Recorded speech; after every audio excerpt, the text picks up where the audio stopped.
Good evening, I am Ibrahim Sani and this is Market Talk.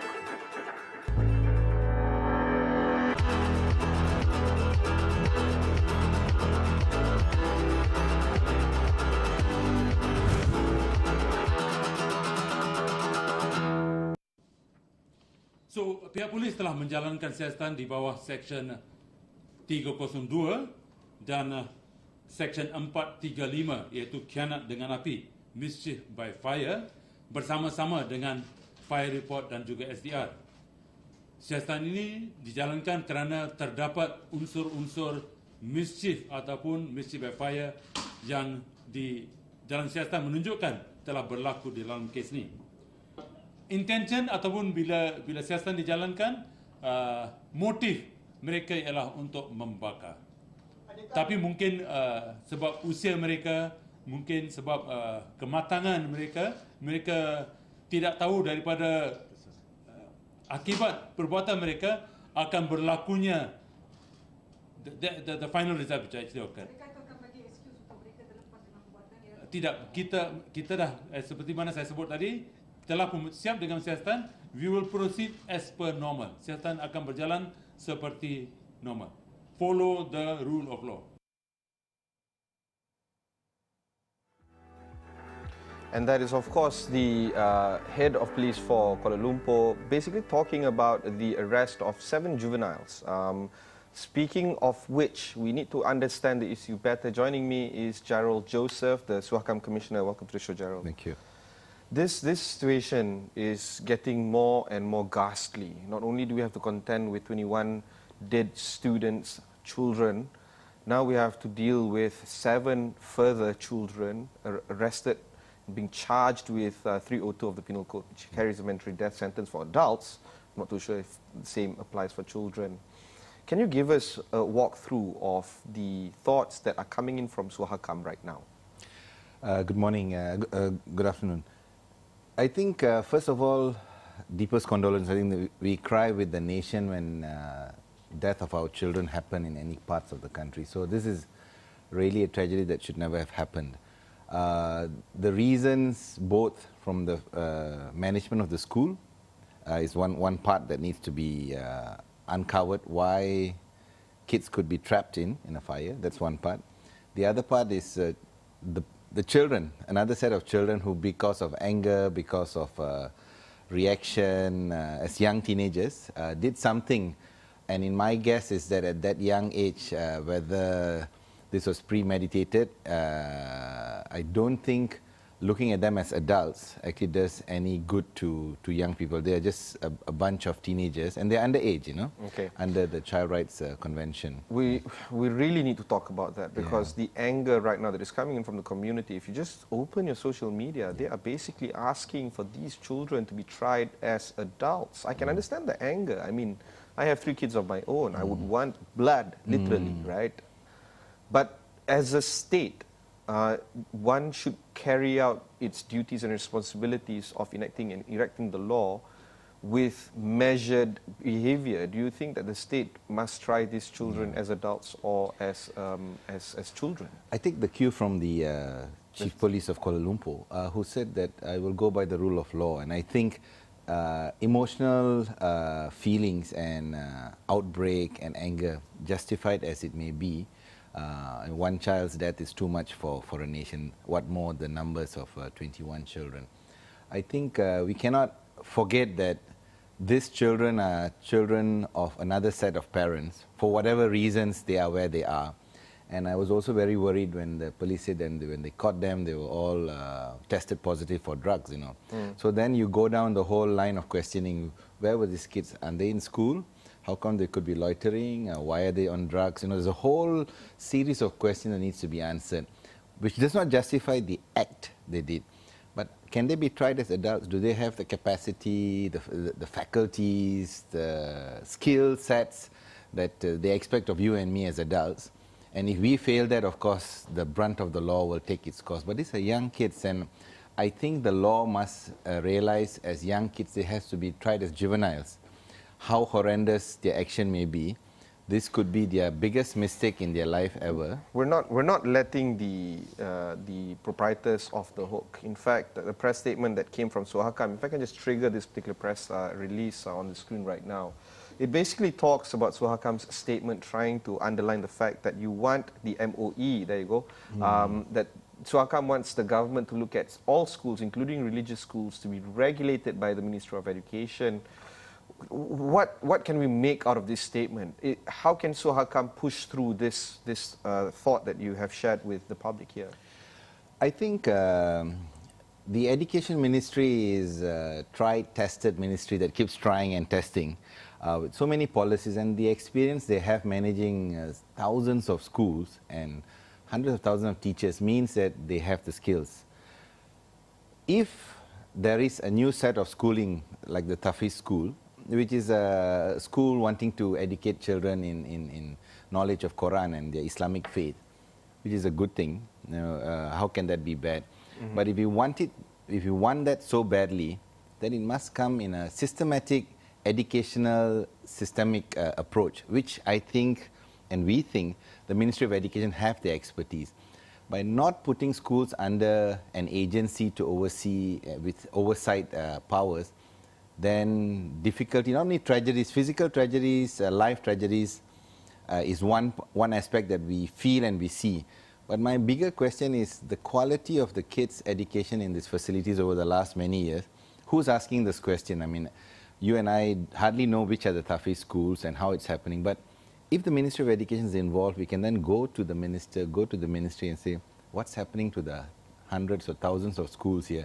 Does it follow a certain model, a certain standard of education? I think the conversation is not about whether we should have these schools. That's not part of the conversation, the dialogue right now. The discourse is always on oversight. And many, if not almost everyone in the public sector would agree with you and SUHAKAM for that matter, that we need to have a central oversight of these schools. Exactly. But we saw a statement coming in from the Deputy Prime Minister and of course the Minister of Religion, Deputy Minister of Religion as well, saying that they will put all these religious schools under one ambit. I think this statement came in last year. Since then, have we heard anything new following this overarching umbrella proposal? So I think it's quite telling that tragedies, fire tragedies, just an example to show, has been by the hundreds, or almost 1,000 in the last few years, as the newspapers have pointed it out. And reaction happens at that point of time, then it disappears. So likewise, we've not heard much after that fervor to want to regulate the schools. And SUHAKAM, not only this instance, but also when we had the tragedy of another student in Johor, Tahfiz school, some months ago. And so we also called on regulation, getting back to Ministry of Education. And there was another opportunity to regulate the schools, and it was not done. And I think your point earlier that it's not a reaction to the school per se.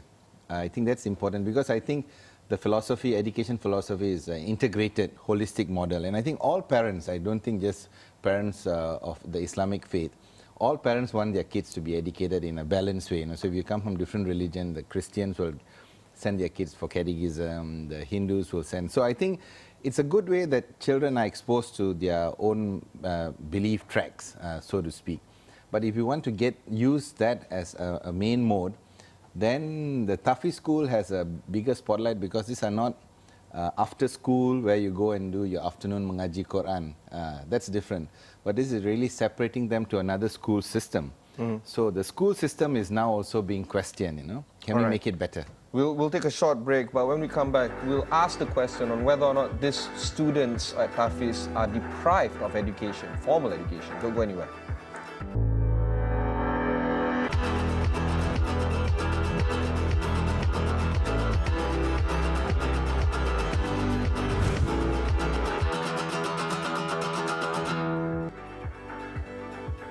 You're watching Market Talk. I'm your host, Ibrahim Sani. Today I have with me a SUHAKAM Commissioner, Jerald Joseph. Jerald, we're talking about the Tahfiz Fire. And of course, This comes on the back of the press statement that SUHAKAM has released, demanding that Tahfiz to be put under an agency, and you have mentioned here in this statement signed by the chairman of the SUHAKAM, Tan Sri Razali, saying that MOE would be best suited to look after these institutions.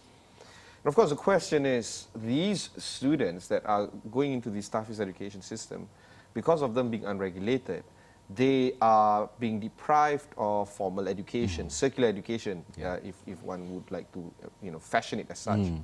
Isn't this denying these children basic human rights to education? I think you hit it spot on. I think the children needs the full gamut of education. The more, better. But what many schools, the Tahfiz schools, their main focus has been education in religious texts, the Quranic teaching, which is very important. But what's the plus in a school? A school has to be balanced. What we have found out, SUHAKAM, is that there are school models in Malaysia that are actually very good models of Tahfiz school with good science, academic, and so the two marries and you get brilliant students coming out of that. And we need that to be replicated by all schools. Then comes back to the question of jurisdiction. Religion, Islam is a state matter. Education is a federal matter. But we think there's no difficulty, because the education ministry has the capacity, has the means, has the skills to train teachers.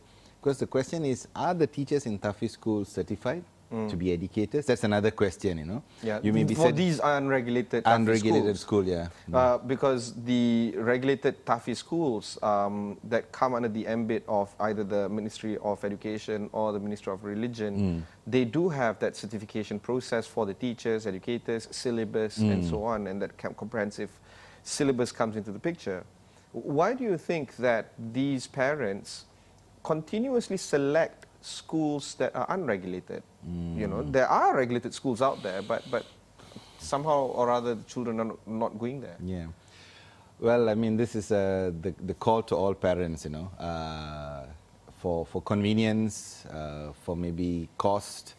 I think we should not sacrifice the basic questions when we take a kid to any facility, even a tuition center. You'll always ask, is the teacher going to do well for my kids? I'm spending my time, money. Is the teacher somebody who's been trained, who knows the subject, or is just a good salesman who sells, I'm a good teacher? So, same question needs to be asked of parents. But I think many a times all of us may just hear there's a Tahfiz school nearby and send the kids there and don't really bother about the back end questions. The children are the ward of the state. That's why we have the Children's Act. Yeah. If the parent fails to exercise or discharge their responsibility to care and be a good ward for the children or child, the state can step in. Yeah.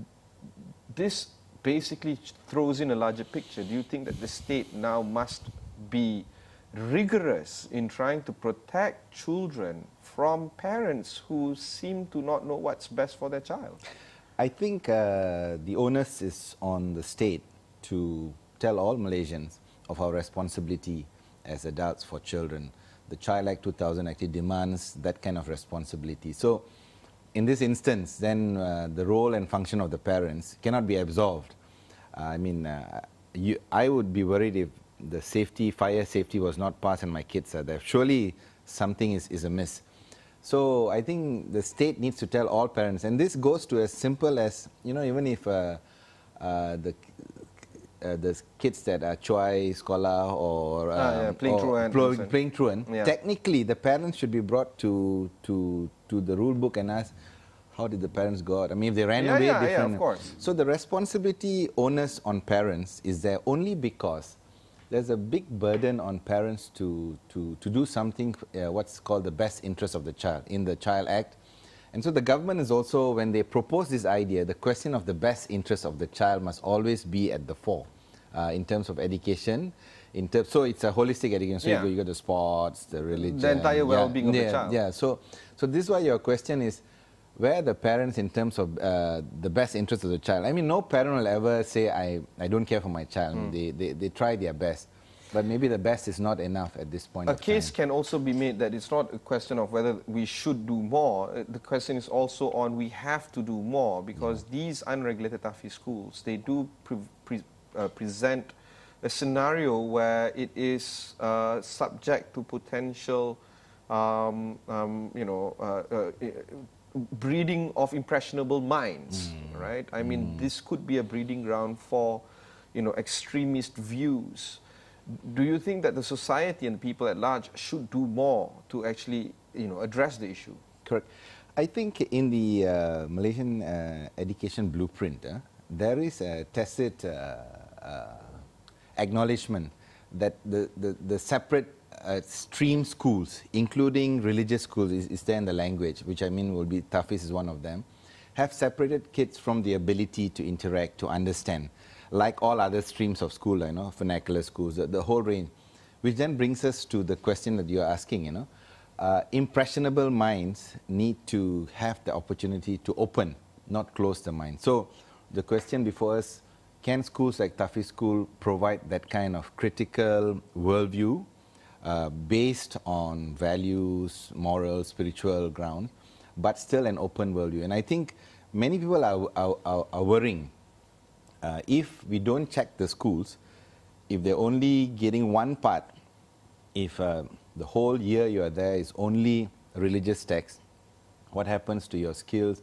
to understand the world, to understand science, maths, which are all balancing to make you better prepared outside.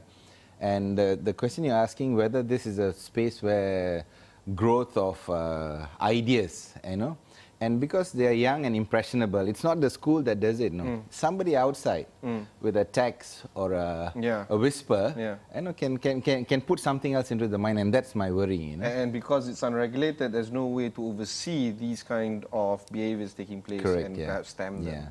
So I think regulation helps balances the education system, because the grand philosophy, the grand blueprint of the Education Ministry has gone through numerous balancing factors, and I think that is a good way to move forward.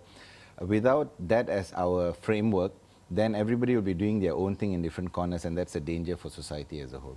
Jerald, we'll take a short break, but when we come back, we'll discuss how you and I can do more to address the issue. Don't go anywhere.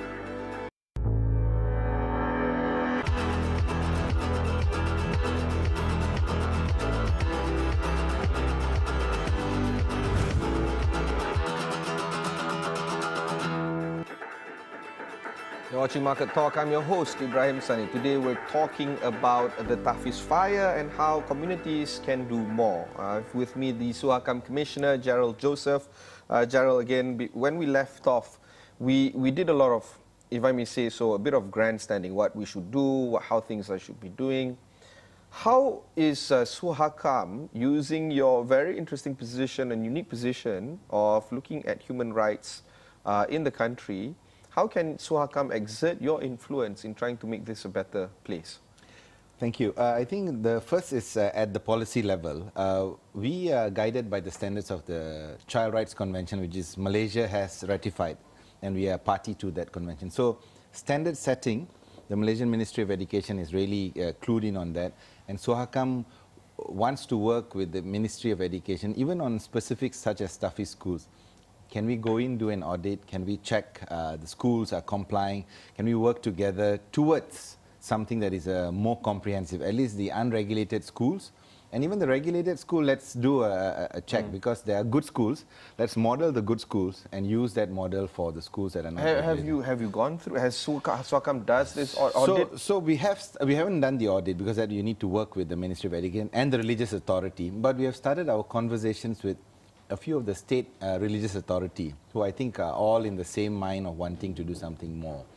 But we've offered and started already doing human rights education in schools.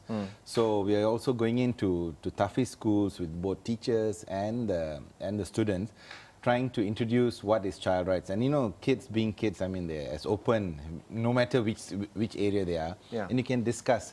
And so on this front, many of our staff members are trained also to bring in the language of universal human rights and Islamic values that actually merge, the best interest of the child, and both sides speak, no torture, those kind of things will come through the discussion on right child now there is a figurative mob right now, marching down the streets of KL and the rest of Malaysia with pitchforks. Parents now want justice. They want to see that justice is being served. How do you think they can channel their energy and anger into something constructive and productive using institutions like SUHAKAM? What would be your message to them? I think to the parents, I think to do justice to the loss of our children, I think let's come together to prevent any other tragedy from happening, any other fire, any other loss of life, physically, as well as the loss of educational opportunities. If the parents can come together after the grieving moment, let us champion that no other Tahfiz school should ever have to go through such horrendous experiences. SUHAKAM is willing to be that center, to bring people together. I think the Ministry of Education is just as ready and open. But we need that kind of coming of minds with the parents as a main stakeholder. When you have government in one corner and you have an institution like SUHAKAM, it's all like corners coming together, but the main stakeholder, the parents, need to be the loudest voice. This is my kid. The Tahfiz school must come up to the standard and it must be regulated because my kids are so important, and I think that's how we will work together with them. It can be said that some parents are more privileged than others. Do you think the less privileged parents know that this is a right that they can demand for themselves and for their children? I think Malaysian as a whole has been quite left out in terms of rights, knowledge and information. So I would take your point that many parents may not know the extent of the rights discourse to demand from the state, the government, a quality of education. We've been quite accepting. We complain, we will complain after this. Kedai kopi, no good. But actually, we are a main stakeholder, and the Ministry of Education understands that if parents go to and sits with the ministry, they will say, "Let's work things out." But one is understanding. The two is time and interest. I'm not the expert. You are the expert because your kids are there. You must be the expert on your kids' development. I mean, if it's something else bigger, like big political issue, if you don't want to do it, it's your choice. But this is a stakeholder, your child is, and you must be involved. That involvement process, I think, for most in Malaysia, many parents are involved at only the school level, the PIBG, the Parents Teachers Association. But I'm hoping Malaysian parents will look themselves as involved in the policy, because the policy shapes, the policy directs, the policy will demand political action. But far too few parents have taken that leap, that I'm a parent, I want a change at the top. Maybe this could be a galvanizing start for one issue. There are organizations, PAGE is one of them, where parents are, there's a parent association that wants to do more. Do you think that these kind of associations, I'm not trying to single out PAGE, but associations like these, do you think that they are working? Is it bearing fruit in whatever efforts that they're trying to do? I think PAGE has been very focused and targeted on particular issues that has come up, and parents rarely have done them because parents are looking for this leadership. So like PAGE, we need many more other groups coming up. There are also NGOs working on child rights, child consent. So why don't bring all these different groups, and also there are also many Muslim NGOs who have a very good outreach on the ground. Maybe it's time we sit together on the table and work out a comprehensive agenda for education on this particular matter on regulating Tahfiz school. Because I think everybody's interest is not about a matter of religion. I think Malaysians by and large realize the need for spiritual education. I mean, nobody will stop that. But I think we would want every child to be schooled in what's called a Malaysian education philosophy, and that's been a good model we are exporting and selling to the country. Maybe it's time now we check.